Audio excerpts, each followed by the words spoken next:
The same situation for me also. The anchor already told you we are unable to understand Ladakhi language. Even my mentor Guruji, I request, I also learn Ladakhi language. Then definitely one day I speak my speech in Ladakhi language to all students of Ladakh. Today I deliver my feeling. It's not a speech, it's not a lecture. I don't have a copy, papers and nothing else. This is the feelings which I travel whole over world, which I got from different universities in our Indian culture, tradition, Buddhism. This is my feeling I just want to share with you. This is not a speech, this is not a lecture. And in our India, there are 80% people, they understand Hindi, they speak Hindi. And Hindi our mother language also. So I hope mostly all students understand Hindi. Yes? Okay.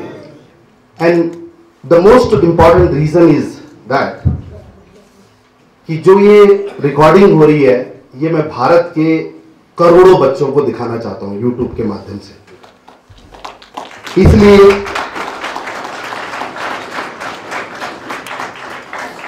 और आज मैं सबसे पहले नमन करता हूं उस महामानव को. डिप्टी एडवोकेट जनरल हूं सुप्रीम कोर्ट का, बिना एविडेंस के अलावा बात नहीं करूंगा, एविडेंस के साथ बात करूंगा. मैं सबसे पहले उस महामानव को नमन करता हूं. क्यों नमन करता हूं? क्योंकि इस दुनिया में किसी भगवान के नाम से कोई कंट्री नहीं है. अगर 56 देशों में कंट्री है तो बुद्धिस्ट कंट्री है. इसलिए मैं सबसे पहले तथागत बुद्ध को नमन करता हूं.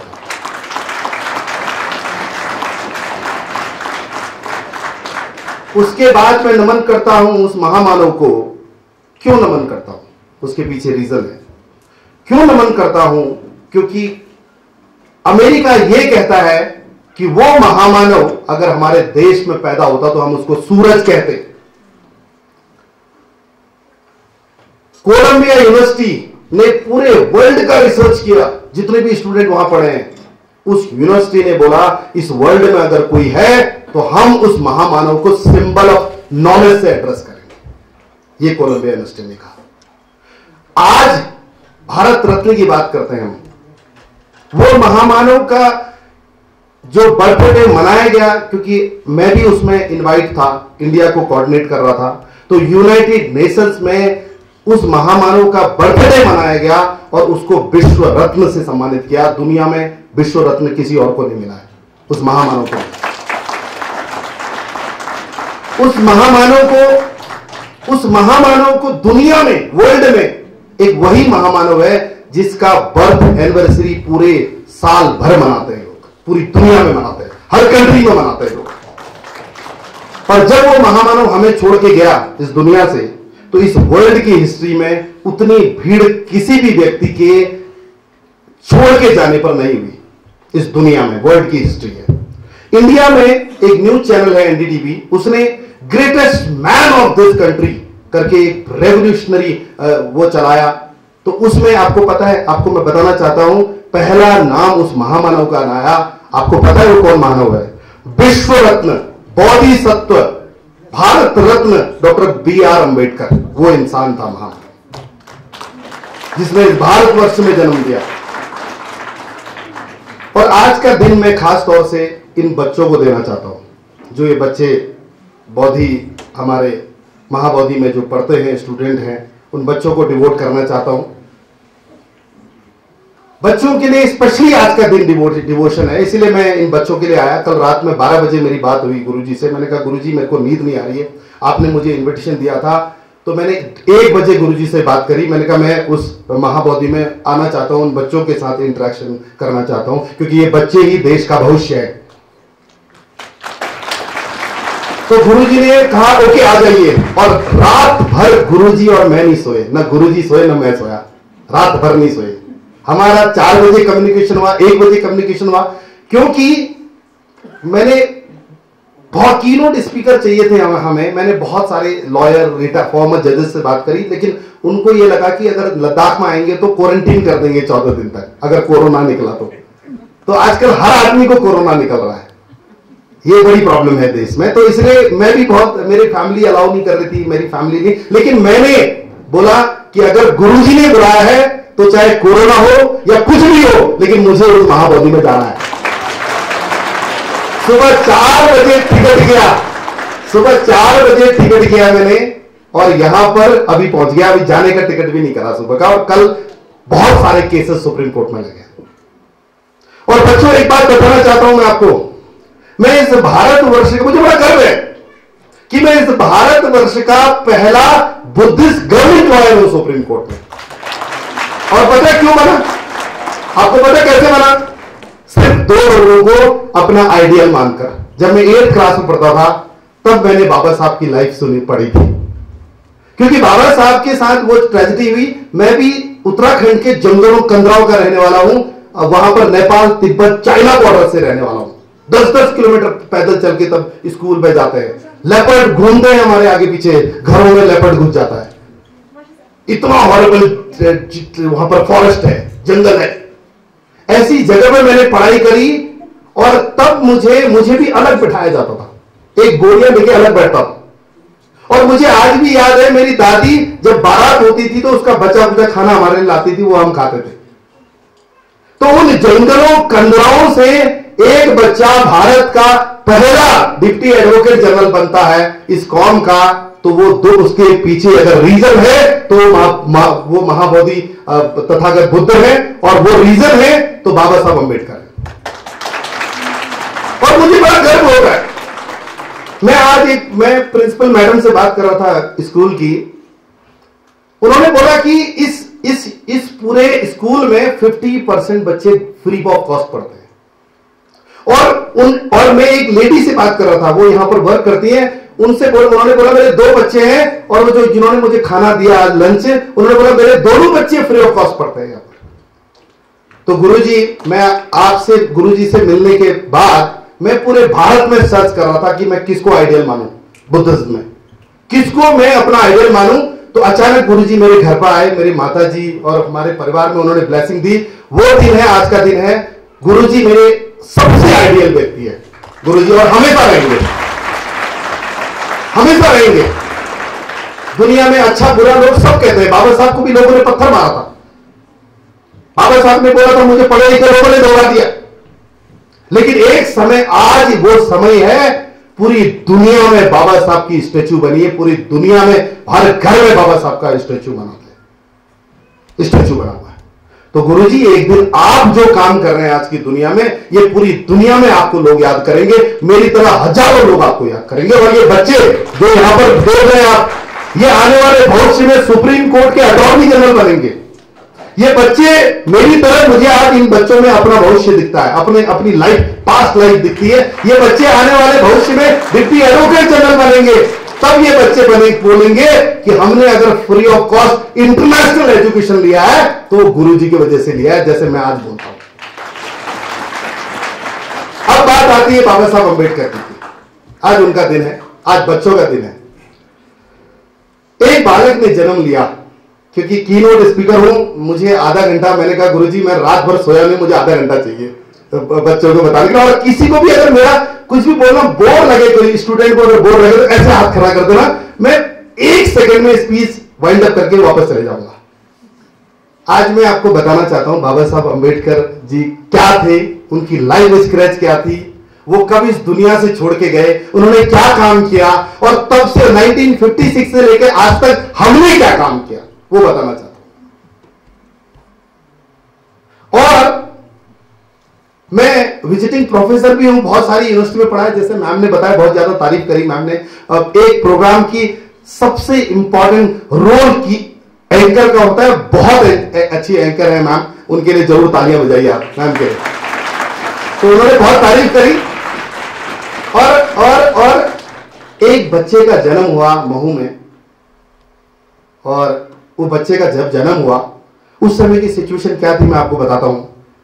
उस समय में जो शेड्यूल कास्ट लोग होते हैं ना, तब अब शेड्यूल कास्ट कहते हैं, उस समय दलित बोलते थे।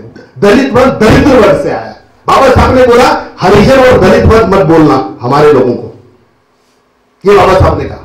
और पूरे संविधान में बाबा साहब ने सारी कास्टों को एक एक पूरी कास्टों को प्रेसिडेंशियल रूल निकाल के एक जगह रख दिया। वो शेड्यूल कास्ट और शेड्यूल ट्राइब लिख दिया। एक बच्चा यहां पर बोल रहा था कि दलित वर्ग, बच्चों दलित वर्ग दरिद्र वर्ग से आया। बाबा साहब ने हरिजन और दलित वर्ग का सबसे ज्यादा जो है वो उन्होंने सबसे ज्यादा विरोध किया इस वर्ड का।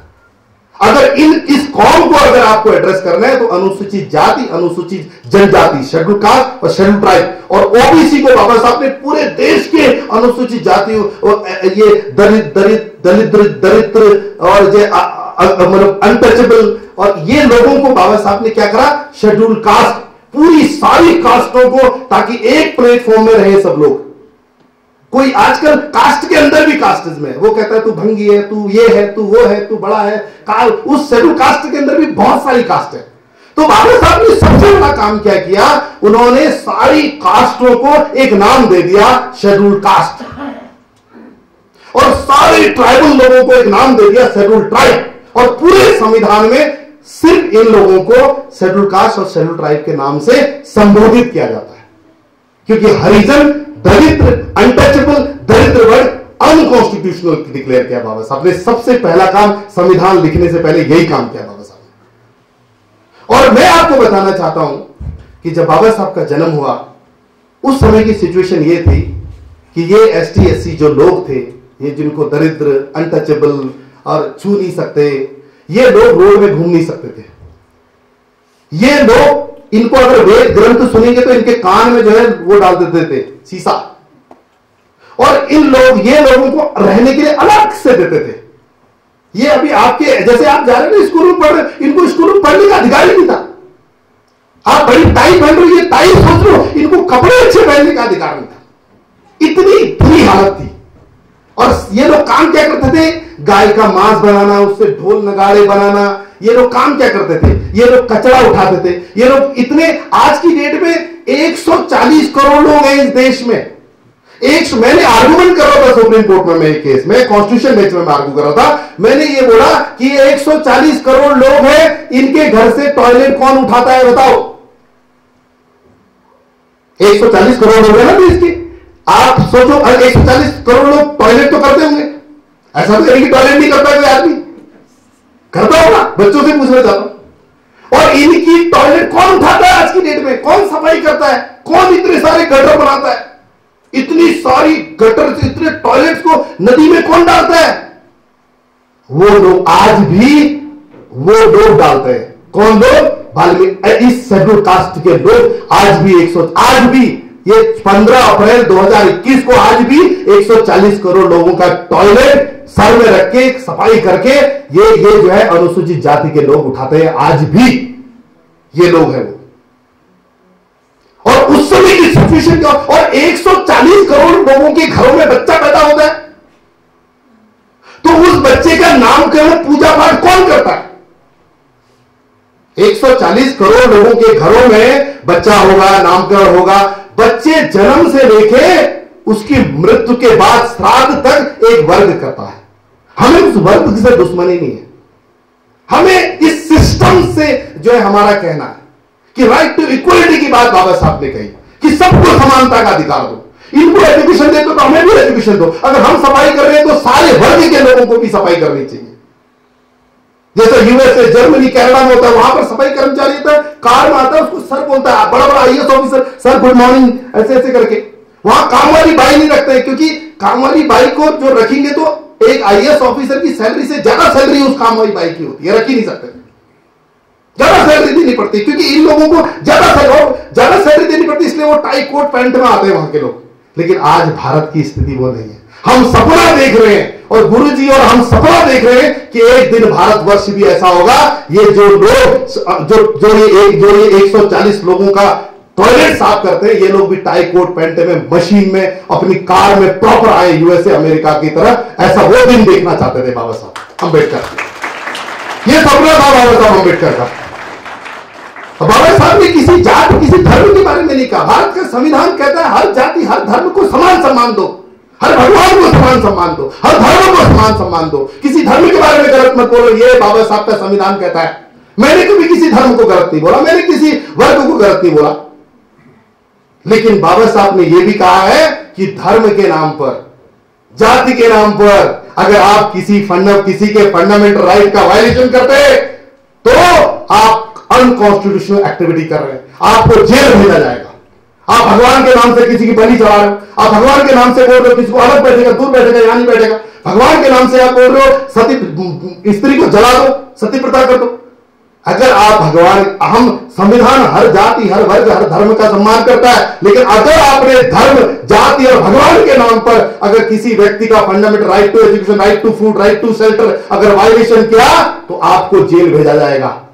यह बाबा साहब ने कहा है संविधान में, यह डिबेट, पार्लियामेंट्री डिबेट में बाबा साहब ने कहा है। तो मैं वापस आता हूं, बाबा साहब का जब जन्म हुआ तो उनको बच्चों आप लोग सुन रहे हैं ना, हाथ ऐसे ऊपर करना, कितने लोग सुन रहे हैं बाबा साहब की story, live story? Okay good, समझ आ रही है।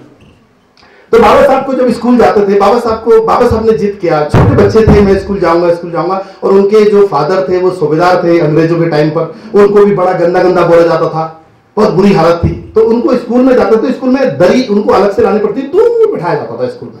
आज आपके स्कूल में बच्चों, आपकी प्रिंसिपल मैम जो अभी आई थी, वो तो बड़ी बहुत उतनी कड़क नहीं है वो, तो वो अगर आपको अलग बिठाए तो कैसा लगेगा आपको? अच्छा लगेगा, बुरा लगेगा? बुरा लगेगा ना। तो बाबा साहब को दूर, थोड़ा दूर भी नहीं, इतने दूर बिठाया जाता था। और एक दिन एक टीचर ने बोला, एक क्वेश्चन किया क्लास में कि कौन सी चीज ऐसी है, क्योंकि वो टीचर चंद्रमा, सूरज ये सब पढ़ा रहे थे टीचर, तो उनको बाबा साहब को उन्होंने बोला क्लास में कि कौन सी ऐसी चीज है जिसको देख सकते हैं और छू नहीं सकते, ये बताओ बच्चों। तो बाबा साहब ने हाथ ऐसे ऊपर किया। बाबा साहब, छोटे बच्चे ने, कौन सी क्लास में? 5th क्लास का पढ़ने वाला बच्चा, 3rd क्लास का, कोई 5th क्लास में कोई पढ़ रहा है यहां पर? हाथ ऊपर करना। 5th क्लास में, ओ वेरी गुड, बहुत सारे बच्चे। तो 5th क्लास, 3rd क्लास में पढ़ने वाला बच्चा हाथ ऊपर करता है, कहता मैं बनाऊंगा गुरुजी। तो उन्होंने बोला, दो गुरुजी ये पानी का घड़ा है, इसको मैं देख सकता हूं, लेकिन इसमें पानी इसको छू नहीं सकता, इसमें पानी पी नहीं सकता। इसमें ये वर्ड बोला था उस बच्चे ने, रेवोल्यूशनरी बच्चे। ऐसे बाबा साहब की परवरिश हुई। एक बार अपने भाई के साथ किसी बैलगाड़ी में बैठ गए थे, वो कास्ट नहीं बताई, बाद में उसको पता चला ये महार जाति का है, ये अनटचेबल जाति का है, अछूत है। ये बाबा साहब को पता चला, उसको उतार दिया उसको बाहर, वो स्थिति उस समय। और बाबा साहब ने जब 10th क्लास पढ़ाई करी तब महू छोड़ दिया था उन्होंने, उनकी मदर की डेथ हो गई, जो सब अभी लोगों ने बताया। उसके बाद उन्होंने छोड़ गया था, वो जो है बॉम्बे चले गए थे। तो आपको बताऊं, मैं एक बात बताना चाहता हूं, जब उन्होंने 10th पास किया तो जो उनके टीचर थे वो उनके फादर के फ्रेंड नहीं थे, वो टीचर जो किरोस करते थे, उनको पढ़ाते थे, उन्होंने पहली बार बाबा साहब को बुक दी, बुद्धा एंड धम्मा की, एक बुक दी भगवान बुद्ध की। वो बाबा साहब ने, तब वो पहला टाइम था जब बाबा साहब ने बुद्धिज्म को थोड़ा सा समझा था एक बच्चे ने। जैसे आप लोग तो बहुत विद्वान हुए बुद्धिज्म के बारे में, आपको जितना पता है उतना मुझे भी पता नहीं बुद्धिज्म के बारे में, क्योंकि आप तो इतनी बातें कर रहे हैं, इतना समझ रहे हैं, यहाँ कल प्रोग्राम हो रहे हैं, आपको तो हर साल प्रोग्राम होता है, हर महीने में प्रोग्राम होता है इस सेंटर में, तो आपको तो सब कुछ पता है। लेकिन बाबा साहब को सबसे पहले 10th क्लास में पता चला। तब बाबा साहब ने, उसके बाद बाबा साहब ने ग्रेजुएशन किया। अब मास्टर डिग्री करने के लिए उस समय स्कॉलरशिप मिलती थी, तो स्कॉलरशिप कोलंबिया यूनिवर्सिटी में उस समय जो है, जो गायकवाड़ साहब थे, उन्होंने बाबा साहब को स्कॉलरशिप दी और वो कोलंबिया यूनिवर्सिटी गए, वहां उन्होंने पढ़ाई करी। और वहां से पढ़ने के बाद बाबा साहब ने इंडिया वापस आए, तब उन्होंने इस कंडीशन में पढ़ाई के लिए दिया कि तुम्हें हम पढ़ाई का पैसा देंगे, लेकिन इतने साल आपको हमारे वहां काम करना पड़ेगा। इस कंडीशन में स्कॉलरशिप दी। आप इमेजिन करो, अगर आज की डेट में महाबोधि ऑर्गेनाइजेशन आपको अमेरिका में भेजता है, लेकिन वहां से वापस आने के बाद इतने टाइम तक आप महाबोधि में काम करेंगे। इस कंडीशन में उनको जो है बाबा साहब को दी स्कॉलरशिप। बाबा साहब जब इंडिया आए तो नौकरी करते थे बाबा साहब, कोई चपरासी तक लेने नहीं आया उनको। बाबा साहब स्कूल ऑफिस में काम करते थे, उनको लगा मैं टाई कोट पहन के कोलंबिया से पढ़ के आया, बड़ी रिस्पेक्ट होगी, लेकिन चपरासी भी ऐसे फाइल फेंकता था, कह रहे इधर दूर हटो, खाना भी दूर, इधर भी दूर, इधर ही नहीं आया। ऐसी हालत थी बाबा साहब की। तब बाबा साहब बहुत परेशान हो गए और एक लॉयर से मिले उन्होंने बोला ये मैं इतनी कोलंबिया यूनिवर्सिटी में मास्टर डिग्री करके आया हूं मैं, क्योंकि कोलंबिया यूनिवर्सिटी में हमने बाबा साहब की 100वीं जयंती मनाई थी, तो मैं भी गया था वहां पर, जस्टिस बालाकृष्ण साहब भी गए थे। तो जब उन्होंने देखा कि मैं इतना परेशान हूं, क्या करूं, तब बाबा साहब अम्बेडकर जी एक लॉयर से मिले, लॉयर से पूछा कि ये कास्ट, ये जो मुझे छीछी ऐसे गंदगी ऐसे बिहेव से देखते हैं, ये खत्म करना चाहता हूं। तब बाबा साहब, उस लॉयर ने बाबा साहब को बोला आपको लीगल नोटिस भेजना पड़ेगा इनको, और उसके बाद कह रहे लीगल नोटिस से काम नहीं चलेगा तो कोर्ट में केस करना पड़ेगा, नीचे की कोर्ट, फिर ऊपर की कोर्ट, फिर ऊपर की कोर्ट, 20 साल लग जाएंगे। और बाबा साहब का पैसा नहीं था, बाबा साहब ट्यूशन पढ़ा के ये करके वो करके कलेक्शन करते थे पैसा। तब बाबा साहब ने सोचा कि इतना पैसा जब लॉयर को देना पड़ेगा तो मुझे भी, मेरी मुक्ति का मार्ग है लॉ की डिग्री, मुझे भी लॉयर बनना पड़ेगा। तब घर में आए, रमाबाई से बोला कि रमा मेरे को लंदन जाना है, लॉ की डिग्री लेनी है। क्योंकि बाबा साहब ने बोला जब लॉयर ही नोटिस भेजेगा, लॉयर कोर्ट में केस करेगा, लॉयर ये काम करेगा, तो मैं क्यों पैसा दूं इस लॉयर को, मैंने ये डिग्री ली, ये काम की नहीं है, मैंने लॉ की डिग्री काम की, मैं लॉयर बनूंगा, बैरिस्टर बनूंगा, मैं खुद ही केस लड़ूंगा जी, अपना केस खुद ही लड़ूंगा, बाकी और खुद को अगर मैं जस्टिस दिला पाया तो करोड़ों लोगों को दिला पाऊंगा। ये बाबा साहब का व्यू था। तब बाबा साहब ग्रेजिंग लॉ कॉलेज से, लंदन से बाबा साहब ने जो है लॉ की डिग्री ली। और रमाबाई ने कैसे, पता कैसे बाबा साहब की सिचुएशन में थोड़ा सा वो बताना चाहूंगा। रमाबाई का जो बच्चा था वो बहुत बीमार था, तो बाबा साहब आए, तो रमाबाई ने ये सोचा कि आज बाबा साहब से कहूंगी कि ये गोलक से थोड़ा पैसा निकाल लेती हूं, डॉक्टर को देती हूं और डॉक्टर मुझे दवाई देगा, वो दवाई से मेरा बच्चा जिंदा रह जाएगा।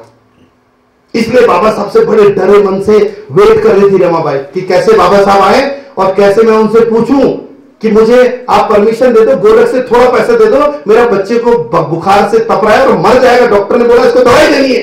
और जैसे बाबा साहब आए तो जैसे रमाबाई कुछ बोलने वाली थी बाबा साहब को, बाबा साहब ने तुरंत बोला अरे वो मेरा लंदन की पढ़ाई का पैसा इकट्ठा कर रहे हो नहीं कर रहे हो। तो रमाबाई चुप हो गई। रमाबाई ने कहा है, बताया नहीं मेरा बेटा बीमार। ऐसा कंट्रीब्यूशन था रमाबाई का। आज बाबा साहब अगर भारत के जो संविधान के फादर ऑफ इंडियन कॉन्स्टिट्यूशन बने हैं, क्योंकि बाबा साहब को चीफ आर्किटेक्ट नहीं कहना चाहिए, क्योंकि मैं काउंसिल ऑफ आर्किटेक्ट का लीगल हेड हूं कई सालों से, 10-12 सालों से, 15 सालों से काउंसिल ऑफ आर्किटेक्ट का लीगल हेड हूं मैं आज की डेट में। तो लेकिन आर्किटेक्ट वो होता है जो बिल्डिंग बनाता है। अगर बाबा साहब को सच्ची श्रद्धांजलि देनी है तो फादर ऑफ इंडियन कॉन्स्टिट्यूशन है बाबा साहब, संविधान के फादर है बाबा साहब। ऐसे हमें उनको एड्रेस करना चाहिए, चीफ आर्किटेक्ट नाम से नहीं करना चाहिए। तो अब बाबा साहब ने ऐसे बाबा साहब ने खुद कहा, जो बाबा साहब ने भारत का फादर ऑफ इंडियन कॉन्स्टिट्यूशन बने, उसका सिर्फ श्रेय रमाबाई को जाता है, माता रमाबाई को जाता है। तो उसके बाद बाबा साहब ने पैसा वैसा दोस्तों से लोन लिया, उधार लिया, तो चले गए वहां लंदन में। और लंदन में जहां पर वो रहते थे, वो घर में भी मुझे जाने का मौका मिला, गुरुजी भी ने भी थे शायद मेरे साथ, हम लोग सब लोग गए वहां पर और मैंने वो स्टोरी भी देखी वहां की। एक बार क्या हुआ कि जो लाइब्रेरी थी वहां की, जो लंदन की लाइब्रेरी थी, लंदन स्कूल ऑफ इकोनॉमिक्स की, उस लाइब्रेरी में मैडम मैं आपको बताना चाहूंगा, उस लाइब्रेरी में खाना नहीं खा सकते आप, खाना अलाउ नहीं था उस लाइब्रेरी में।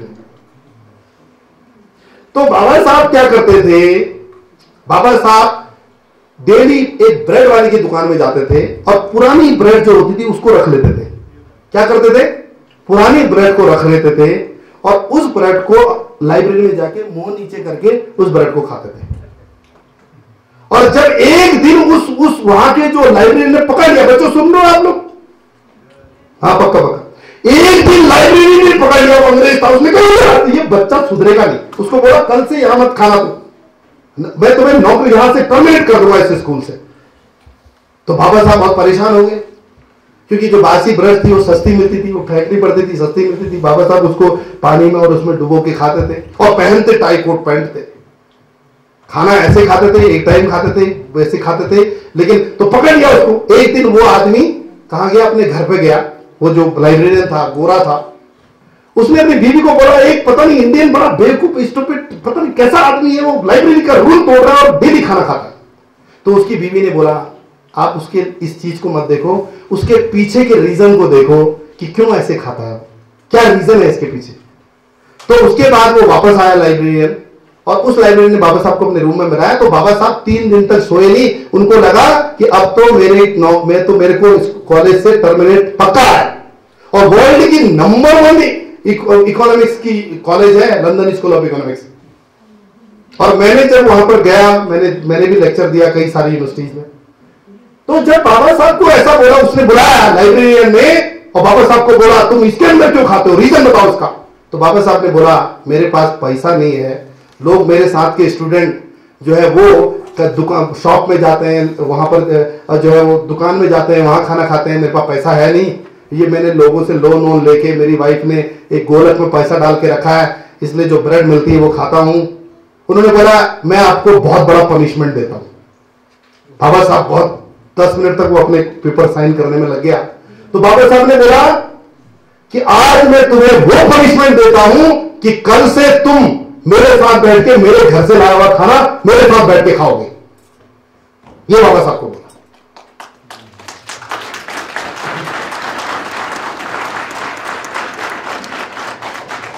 ऐसी स्टोरी है बाबा साहब अम्बेडकर। उसके बाद बाबा साहब ने इंडिया आए। इंडिया जब आए तो जितने बाबा साहब को ऐसे ऐसे बोलते थे वो गायब हो गए। उन्होंने बोला ये आदमी तो केस करेगा, क्योंकि बैलेट लॉ बाबा साहब ने किया। और कोलंबिया यूनिवर्सिटी में ऑनरी पीएचडी मिली बाबा साहब को। पीएचडी नहीं करी बाबा साहब ने कोलंबिया यूनिवर्सिटी में, क्लियर करना चाहता हूं, ऑनरी पीएचडी मिली बाबा साहब को, डिलीट मिली ऑनरी, बैलेट लॉ थे बाबा साहब। और बाबा साहब के पास जितनी डिग्रियां थी उतनी इंडिया में उस टाइम पर किसी के पास डिग्री नहीं थी, क्योंकि महात्मा गांधी भी बैलेट लॉयर थे, बैरिस्टर थे। तो उसके बाद बाबा साहब इंडिया आए तो सारे गायब हो गए पंगे लेने वाले, करीब केस कर देगा। तो पहली बार बाबा साहब अम्बेडकर ने एक काम किया, पहला केस लाइफ का, पता है कौन सा लड़ा? बच्चों सुन रहे हैं? यस, वो केस कौन सा लड़ा कि महान एक जगह थी, महान एक जगह है महाराष्ट्र में। वहां पर क्या होता था कि पहले ऊपर से नदी बहती थी, तालाब था वहां पर, तो सॉरी तालाब था, ऊपर जो है साफ पानी, वहां के जो जर्नल लोग थे और लोग वो पानी पीते थे, उसके नीचे कपड़े धोते थे उनके लोग, उसके नीचे गाय भैंस नहाते थे, उसके नीचे जो पानी बचता था वो वहां के एसटी एससी लोग, उस समय दरिद्र, उस समय के दरिद्र वो लोग पानी पीते थे। दोबारा रिपीट कर रहा हूं, एक तालाब था जिसको महान का तालाब बोलते हैं, महान डिस्ट्रिक्ट है, वहां पर सबसे पहले वो लोग पानी पीते थे, उसके बाद वो नहाते, और उसके बाद जो नीचे पानी आता था उसमें वो नहाते थे और वो कपड़े धोते थे। उसके बाद वो कचरा पानी जब यहां आता था तब उनके भैंसें गायें नहाती थी, उसके बाद जो पानी आता था वहां पर वहां के सारे लोग पानी पीते थे। बाबा साहब ने बोला ये काम मैं इसको ठीक करूंगा। बाबा साहब ने पहली पिटीशन उस समय सिविल कोर्ट में फाइल करी। बाबा साहब आ गए, पिटीशन डिसमिस। बाबा साहब ने अपील सेशन कोर्ट में लगाई कि हमें पानी पीने का अधिकार, वो सिविल सूट फाइल किया। अंग्रेज बहुत डिसिप्लिन लोग थे, बहुत ही डिसिप्लिन लोग थे, तो बाबा साहब की बहुत रिस्पेक्ट करते थे अंग्रेज लोग, गोरे लोग। और बाबा साहब बहुत अच्छा, बाबा साहब वायलिन भी बजाते थे, बहुत कंफर्टेबल थे, हर जोन में कंफर्टेबल होने वाले लोग थे बाबा साहब। तो अंग्रेज जैसे ही वो जो है बाबा साहब ने सेशन कोर्ट में पिटीशन फाइल करी तो सेशन जज ने बोला आप एविडेंस दो। तो उस समय 14 विटनेसेस बाबा साहब ने कोर्ट में फाइल करे, और 14 विटनेसेस जब फाइल करे तब जाके बाबा साहब वो केस जीत गए। बाबा साहब अभी स्टोरी बाकी। बाबा साहब ने कोर्ट ने बोला इनको पानी पीने दो, वहां से पानी पीने दो जहां और लोग पानी पी रहे, लेकिन वो लोग नहीं माने, दूसरे लोग जिनको जनरल कम्युनिटी के लोग बोलते हैं, उन्होंने उसकी अपील हाई कोर्ट में फाइल करी बॉम्बे में, जस्टिस बोबड़े की कोर्ट में, 2 जजों की बेंच में। जस्टिस बोबड़े ने बहुत हियरिंग करी, बाबा साहब ने भी हियरिंग करी, और फाइनली जब हियरिंग हुई मैडम, जब पूरी हियरिंग हुई तो बाबा साहब ने ये जजमेंट आया वहां का, बोबड़े साहब का, जस्टिस बोबड़े सी का क्या जजमेंट आया? उन्होंने बोला जो 14 एफिडेविट दिए हैं उनमें 7 एफिडेविट ब्राह्मणों के हैं। जब ये 7 एफिडेविट ब्राह्मण कह रहे हैं इनको प्रॉब्लम नहीं है पानी पीने की, तो किसी को प्रॉब्लम नहीं होनी चाहिए। इसलिए जजमेंट बाबा साहब के फेवर में आया। अब जजमेंट आ गया, उसके बाद भी प्रॉब्लम सॉल्व नहीं। अब वहां पानी कैसे पीने जाए? जैसे पानी पी जाए वो मार मार के भूत बना देते, मार मार के उन लोगों को मार मार के पीट पीट के भगा देते। तब बाबा साहब ने दुखी होकर कंटेम्प्ट पिटीशन डाली कोर्ट में। पहला केस बाबा साहब को बता रहा हूं, कंटेम्प्ट पिटीशन डाली कोर्ट में, और कंटेम्प्ट पिटीशन में वहां के डिस्ट्रिक्ट मजिस्ट्रेट, डिप्टी, यहां पर जो बोलते हैं डिप्टी कमिश्नर को बुलाया गया कोर्ट में, और डिप्टी कमिश्नर को बोला पूरी पुलिस फोर्स लगा दो लेकिन पानी आज ये लोग वहीं से पिएंगे। और सारे लोग डर रहे थे कि कोई मार देगा, कोई काट देगा, कोई पीस बना देगा। लेकिन तब पूरी एकदम पूरी मौत गई और सब ने बाबा साहब ने सबसे पहले एक ऐसे हाथ में लिया पानी और ऐसे पानी पिया, पानी पिया बाबा साहब। वो महान का आंदोलन था, बहुत जबरदस्त पहला आंदोलन, इस दुनिया का पहला आंदोलन था, वर्ल्ड का फर्स्ट आंदोलन था बाबा साहब का। उसके बाद बाबा साहब ने बोला कि मुझे लॉयर चाहिए, मुझे लॉयर चाहिए, क्योंकि ऐसे केस लड़ने वाले लॉयर चाहिए। तो बाबा साहब ने सिद्धार्थ लॉ कॉलेज बनाया बॉम्बे में। बाबा साहब ने सोचा कि सारे अपने जो एसटी एससी बच्चे हैं वो यहां पर पढ़ेंगे, लेकिन अब उसकी हालत यह है कि वहां पर और लोग घुस गए, वहां पर बाबा साहब की बात ही नहीं होती।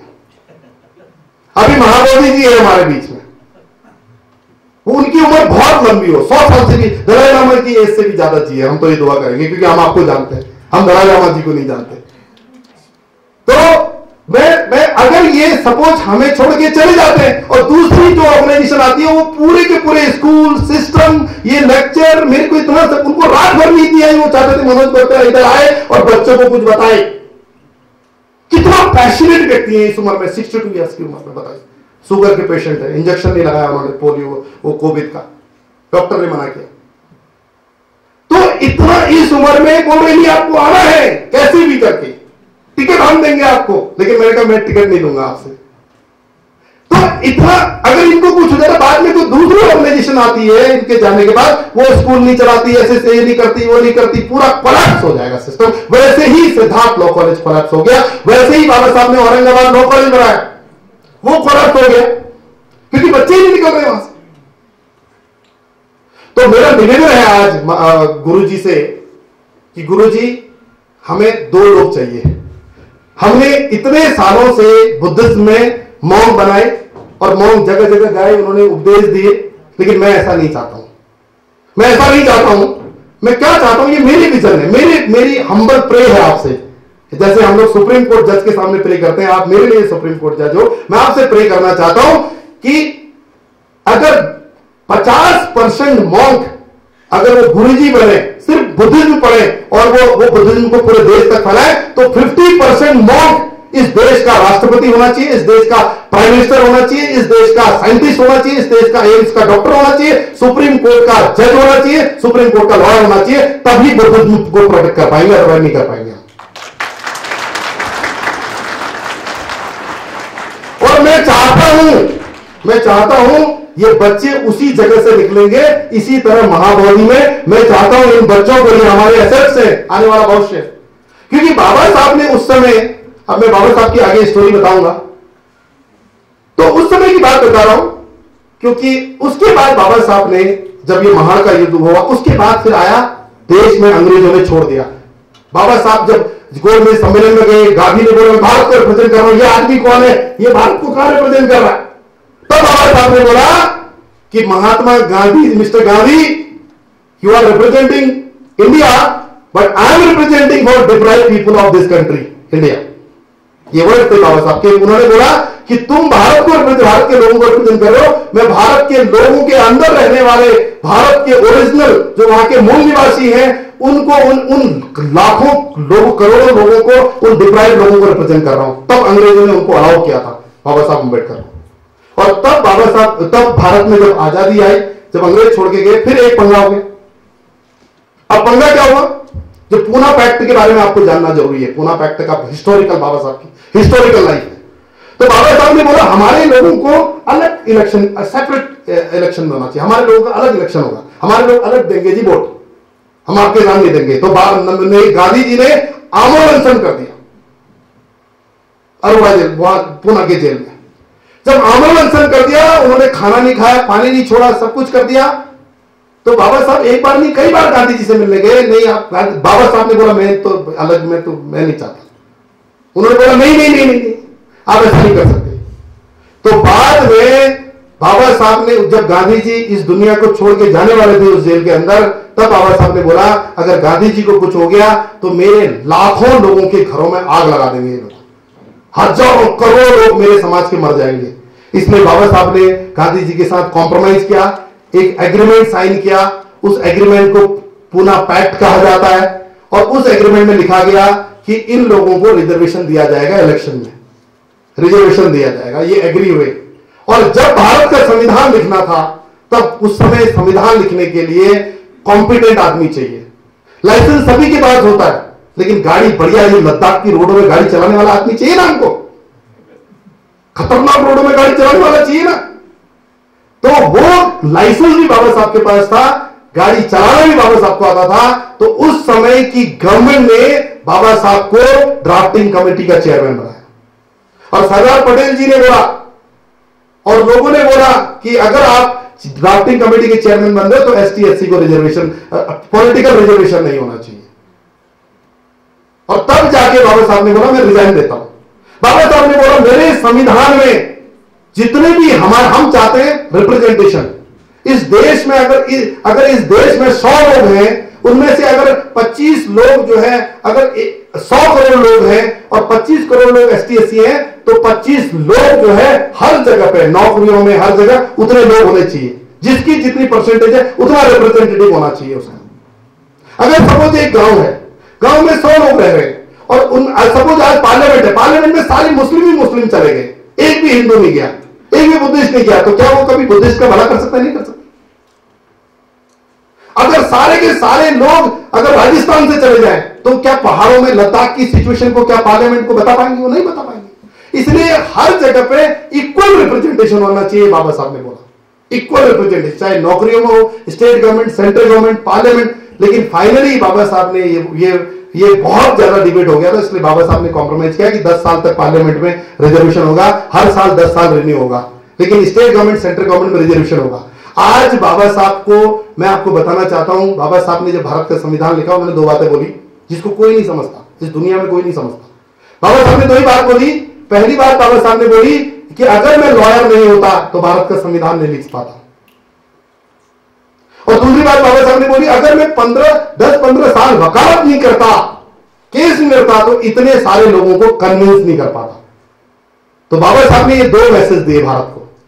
और उस समय हमने अगर अपने बच्चे सुप्रीम कोर्ट भेजे होते, हमने आईएएस बनाए, आईपीएस बनाए, इंजीनियर बनाए, डॉक्टर बनाए, अगर उस समय 50 बच्चे भी हमने सुप्रीम कोर्ट भेजे होते, तो वो 50 बच्चे बुद्धिस्ट होते और वो हरीश साल्वे, वेणुगोपाल बड़े बड़े देश के टॉप लॉयर होते, टॉप जज होते सुप्रीम कोर्ट के। हमने भेजी क्योंकि रिजर्वेशन ही नहीं है सुप्रीम कोर्ट, हाई कोर्ट। तो बच्चों, आपको सुप्रीम कोर्ट का जज बनना है, आपको सुप्रीम कोर्ट का लॉयर बनना है, तभी आप वास्तव में बाबा साहब को सच्ची श्रद्धांजलि देंगे आप। और हमें मैन्युफैक्चरिंग यूनिट चाहिए। मेरा सपना है कि उत्तराखंड में एक ऐसा बुद्धिस्ट लॉ यूनिवर्सिटी बना। मुझे इंटेलेक्चुअल बुद्धिस्ट चाहिए, मुझे लॉयर बुद्धिस्ट चाहिए, मुझे कॉन्स्टिट्यूशन बुद्धिस्ट चाहिए, संविधान को जानने वाले बुद्धिस्ट चाहिए। 50% वो बुद्धिज्म को आगे बढ़ाएं, बुद्धिज्म में पीएचडी करें, बुद्धिज्म में डीलेट करें, 50% साइंटिस्ट बने, इंजीनियर बने, डॉक्टर बने। तो इसीलिए मैंने सोचा है कि उत्तराखंड के जंगलों कंदरों में एक लॉ यूनिवर्सिटी बनाऊंगा इस दुनिया से मरने से पहले। और वहां पर सैकड़ों बच्चे लॉ की डिग्री लेंगे। और क्या पता आप यहां से 12th करने के बाद मेरी यूनिवर्सिटी में आए, और वहां से जब आप लॉ की डिग्री लेंगे तो मेरा सपना है 100 बुद्धिस्ट बच्चे सुप्रीम कोर्ट में जाएंगे हर साल, 100 बुद्धिस्ट बच्चे। तब मेरा मिशन पूरा होगा और मैं शायद 2-3 साल में हाईकोर्ट जज बन जाऊंगा, गुरुजी का आशीर्वाद रहा तो। और मैं जिस दिन जस्टिस बना उस दिन रात के 12 बजे अगर लद्दाख में कोई प्रॉब्लम होगी तो वहीं पर आके वहीं पर ही कोर्ट लगाऊंगा, ऐसा जज बनना। क्यों? क्योंकि मैं मिशनरी हूं। मैंने बचपन से बुद्धिज्म पढ़ा है, मैंने बाबा साहब को पढ़ा है। जो मिशनरी होता है वही समाज की बात करता है और वही समाज के लिए मर मिटने के लिए तैयार होता है, वही जो है फांसी लटकने के लिए तैयार होता है, वही कोई किसी भी जगह पे मर मिटने के लिए तैयार होता है। उसके लिए पहले समाज होता है, बाद में खुद की लाइफ होती है। और मैं आपको बताना चाहता हूं बच्चों कि आज बाबा साहब का दिन है। मेरा सपना एक ही है कि हर राज्य में एक लॉ यूनिवर्सिटी बनाऊं, हर राज्य में हमारे गुरुजी की तरह एक लॉ स्कूल बनाऊं, कक्षा 1 से लेकर 12th तक हमारा लॉ बुद्धिस्ट लॉ यूनिवर्सिटी हो, हमारी बुद्धिस्ट स्कूल हो। कक्षा 1 से 12th तक बच्चा बुद्धिज्म की स्कूल में पढ़े, उसके बाद 12th के बाद पीएचडी और लॉ बुद्धिस्ट यूनिवर्सिटी में करे। मेरी दलाई लामा जी से मीटिंग हुई थी एक बार, मैंने उनको बोला था आपको असाइलम भारत में दिया, आप चाहते तो आप जो है दुनिया का सबसे बड़ा नालंदा बना सकते थे भारतवर्ष में, आपने क्यों नहीं बनाया? उन्होंने बोला आप करो मेहनत, हम आपके साथ हैं। तो हमारे पास नालंदा था, हमारे पास तक्षशिला था, आज हमें वापस नालंदा तक्षशिला बनाने की जरूरत है इस भारतवर्ष में। तभी हम बुद्धिज्म को प्रोटेक्ट कर पाएंगे, तभी बाबा साहब के मिशन को प्रोटेक्ट कर पाएंगे। और जब बाबा साहब 1956 में हमें छोड़ के चले गए, तब बाबा साहब ने, लोग मुझसे क्वेश्चन करते हैं बाबा साहब ने बुद्धिज्म क्यों लिया, उन्होंने सिख धर्म क्यों लिया, उन्होंने जैन धर्म क्यों लिया? तो मैं आपको बताना चाहता हूं क्यों बुद्धिज्म लिया। बाबा साहब ने पूरी दुनिया, मैं आपको बताना चाहता हूं, बाबा साहब ने पूरी दुनिया में घूमा। बाबा साहब ने बोला 56 कंट्री बुद्धिस्ट कंट्री है, तो ये कंट्रीज, अगर भारत भी बुद्धिस्ट कंट्रीज होगा तो ये कंट्रीज, कुछ कंट्री ऐसी भारत की तरफ पैर रख के नहीं सोती है। अगर 56 कंट्री अगर बुद्धिस्ट कंट्री है और भारत भी बुद्धिस्ट कंट्री होगा तो भारत को पूरी दुनिया 56 कंट्री सबसे ऊपर माथे में रखेगी। क्यों? क्योंकि बुद्धिज्म भारत से गया है। अशोक सम्राट ने बुद्धिज्म को पूरी दुनिया में फैलाया है। और हमारा भारतवर्ष ये है, ऐसा है कि यहां पर प्रॉब्लम क्या है भारतवर्ष में, जो भी यहां का एम्बेसडर जाता है वो यूनाइटेड नेशंस में जाता है, वहां कहता है कि हम बुद्धिस्ट कंट्री से आए हैं, हम शांति की कंट्री से आए हैं, पाकिस्तान पंगा नहीं कर रहा है, हम पंगा नहीं कर रहे, हम तो शांति चाहते हैं, शांति वाले देश के, हम बुद्धिस्ट कंट्री है, पाकिस्तान ही पंगा करता है। लेकिन अगर भारत की बात करें, हम भारत में एक बुद्धिस्ट लॉ यूनिवर्सिटी बनाए, गवर्नमेंट बनाए, हम चाहते हैं, बनाती नहीं। हम चाहते हैं बुद्धिस्ट एक एक्ट बनना चाहिए, जैसे सिख मैरिज एक्ट है, मुस्लिम मैरिज एक्ट है, बुद्धिस्ट मैरिज एक्ट बनना चाहिए, नहीं बनता। हम चाहते हैं बुद्धिस्ट को भी, जो एसटी एससी कन्वर्टेड बुद्धिस्ट है उनके लिए सेंट्रल गवर्नमेंट एक्ट बनाए ताकि वो बुद्धिस्ट को भी वही राइट मिले, रिजर्वेशन मिले, वो बनता नहीं है। आज बुद्धिस्ट बनते हो, आज मुझे पता है अपने खून की एक एक बूंद सींच के इतना बड़ा जो है गुरुजी ने इतना बड़ा ये बनाया है, बुद्धिस्ट सेंटर बनाया है, अपनी बॉडी खून का एक एक बूंद कतरा कतरा निकाल के। तो आज कितना कंट्रीब्यूशन है गवर्नमेंट का इसमें? क्या सेंट्रल गवर्नमेंट 15-20 का 50 करोड़ नहीं दे सकती थी ऐसे व्यक्ति को जो बुद्धिज्म को कहां से कहां पहुंचा रहा? ये इनको अगर 50 करोड़ मिलेगा तो 50 के 50 करोड़ रुपए इसी में लगेंगे, अगर किसी और को मिलेगा तो उसमें से 40 करोड़ चले जाएंगे, 10 करोड़ लगेगा।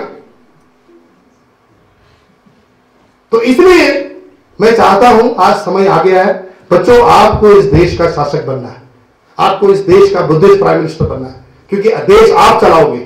आपको इस देश का मेंबर ऑफ पार्लियामेंट बनना है, आपको सुप्रीम कोर्ट का जज बनना है, तभी आप बुद्धिज्म को प्रोटेक्ट कर पाएंगे। मेरा एक मिशन है मेरा, और इसीलिए बाबा साहब ने इस भारत को दुनिया का मुकुट बनाने के लिए, इस दुनिया में नाम करने के लिए बाबा साहब ने बौद्ध धर्म लिया, क्योंकि 56 देश भारत के साथ खड़े रहते हैं। क्यों? क्योंकि दुनिया के लोग, आज मैं चाहता हूं, मैं जब जापान में गया बहुत इज्जत हुई, मेरी रिस्पेक्ट हुआ, उन्होंने बोला भारत से आया है, बुद्धिस्ट है। इसीलिए बाबा साहब ने बौद्ध धर्म लिया। सिख धर्म में बाबा साहब ने देखा वहां भी कास्टिज्म है। हिंदू धर्म में तो बाबा साहब ने बोला था कि मैं हिंदू धर्म में पैदा होना मेरे बस में नहीं था, लेकिन मरना किस धर्म में मरूंगा ये मेरे बस में है, मैं बुद्ध धर्म में मरना चाहता हूं। और सिख धर्म में बहुत, उसमें सिख धर्म में गुरु नानक जी को मानने वाले अलग है, सिख धर्म में गुरु रविदास जी को मानने वाले करोड़ों लोग, सब सेपरेट हो गया वो धर्म, दो भागों में डिवाइड हो गया। जैन धर्म में वो अलग ही है सिस्टम, वहां भी कास्टिज्म है, और मुस्लिम धर्म में वहां ज्यादा कास्टिज्म है। लेकिन एक दुनिया का पहला धर्म है, धर्म बोलो, धम्म बोलो, या जो जिसमें जो बोलना चाहते हो आप, बुद्धिज्म को, ये बुद्धिज्म ऐसी चीज है जहां पर कोई कास्टिज्म नहीं है। और बुद्धिज्म क्या है? भगवान बुद्ध ने बुद्धिज्म का कॉन्सेप्ट, थ्योरी मेरी अलग ही है। मैंने इतनी बुक्स पढ़ी है बुद्धिज्म में कि मैंने एक अलग रिसर्च करके निकाला है बुद्धिज्म, क्योंकि हीनयान अलग है, महायान अलग है, वो यान अलग है। मेरा विजन है इन सारे यानों को एक प्लेटफॉर्म में लाके एक नया विजन पैदा करना।